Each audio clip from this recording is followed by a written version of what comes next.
Good evening, visitors. Welcome to the Australian War Memorial's Last Post ceremony. My name is Robert Adams, and joining us today from the Royal Australian Navy is Chief Petty Officer Katrina Thayela. This evening, we warmly welcome Ms. Alison McLaren, Deputy Secretary, Family and Stakeholder Experience, Department of Veterans Affairs, and representatives of the Partners of Veterans Association National Board. As always, we welcome the veterans who have served, those that are still serving, and the families that love and support them. The live stream of this ceremony is made possible by the Returned and Services League of Australia and the RSL and Services Clubs Association. We welcome members who are watching the broadcast of this ceremony across Australia. During this evening's ceremony, wreaths will be laid at the base of the Pool of Reflection by visitors to the memorial and students on behalf of Tynedale Christian College from Strathalbyn, South Australia. If you are able, I now invite you to please stand and join in singing the National Anthem.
Please be seated.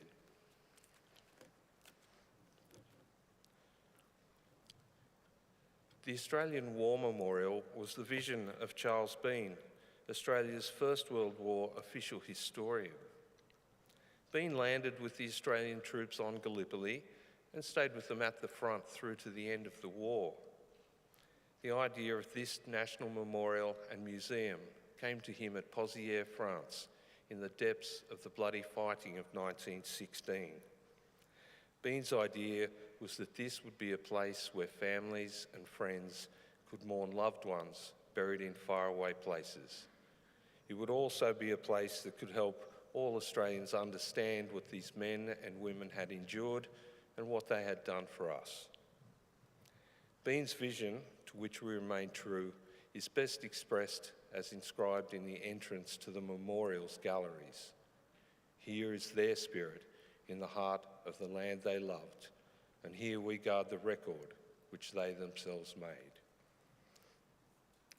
Tonight we'll read the story behind just one of those on the Roll of Honour, which lists the names of more than 103,000 men and women who have given their lives for us in war and on operations over more than a century. But first we present a lament, Flowers of the Forest. Wreaths or floral tributes will now be laid at the base of the Pool of Reflection.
Today we remember and pay tribute to Flight Sergeant Thomas Leo Roberts, who was killed during the Second World War. Thomas Roberts was born on the 3rd of February 1923 in the Sydney suburb of Annandale, the eldest son of Thomas and Maud Roberts. His father was a railway clerk and he had two brothers, Kenneth and Brian, and a sister, Gwyneth. Thomas attended Fort Street Boys High School, gaining his leaving certificate in 1940. He began taking shorthand and typing courses and became a junior clerk. On the 18th of July 1942, aged 19, Roberts enlisted in the Royal Australian Air Force. He began training, and on the 3rd of October 1942, he embarked from Brisbane for overseas service, leaving behind his family and fiancée Doris. Arriving in Canada, Thomas Roberts underwent months of training. As part of the Empire Air Training Scheme, he was one of almost 27.5 RAAF pilots, navigators, wireless operators, air gunners and flight engineers who joined Australian and British squadrons in Britain throughout the course of the war. Initially, Roberts was trained as a wireless operator, but he had difficulty with Morse code and was later re-mustered as an air gunner.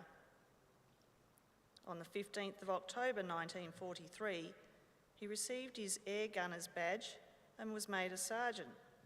He left Canada for the UK in November.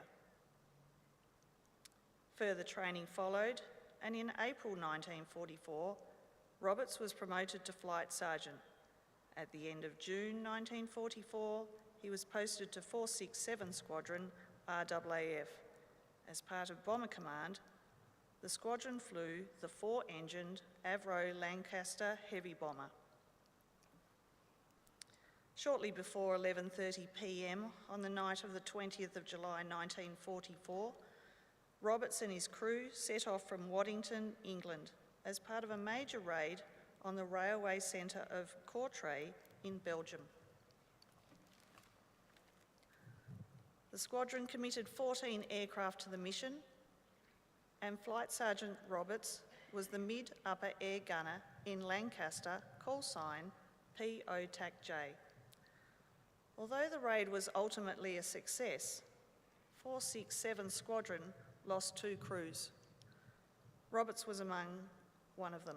Their aircraft failed to return to base, and it was later concluded that it had been hit by enemy fire.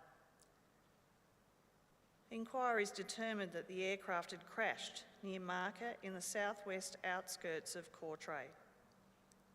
Also on board were Royal Air Force Warrant Officer John Eade and Australians, Flying Officer Douglas Jeffrey, with Flight Sergeants Alan Hartley, Maxwell Roy, Philip Benson and Albert Downey.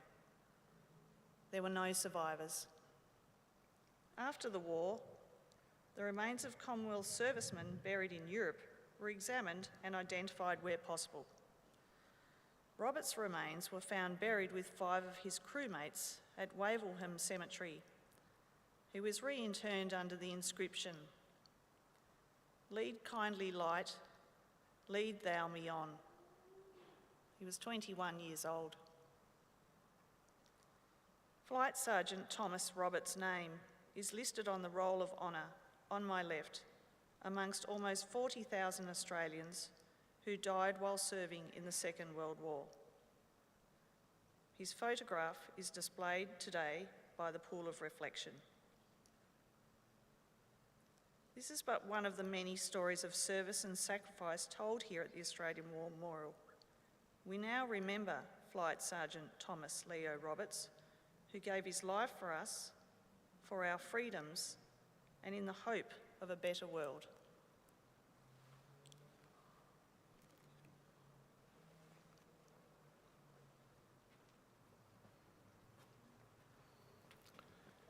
Please stand for the reading of the Ode and the sounding of the last post.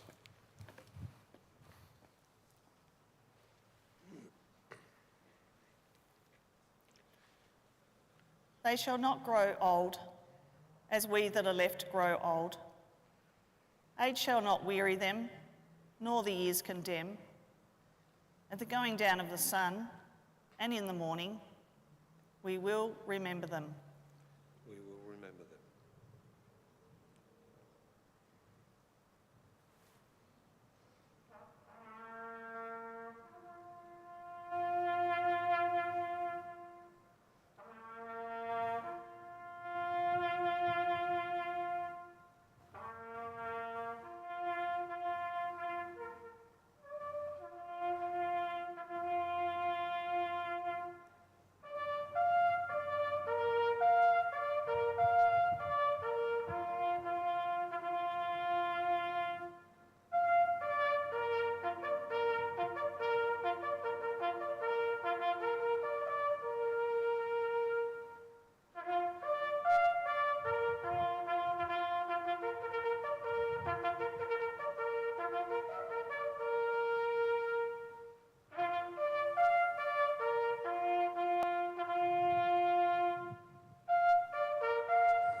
Lest we forget.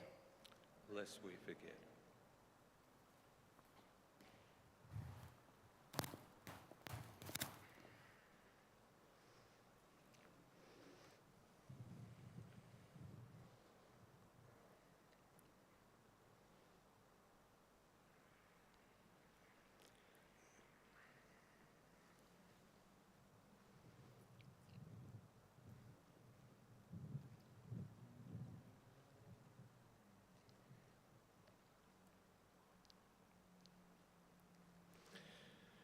We leave you this evening with the words of the memorial's founder, Charles Bean.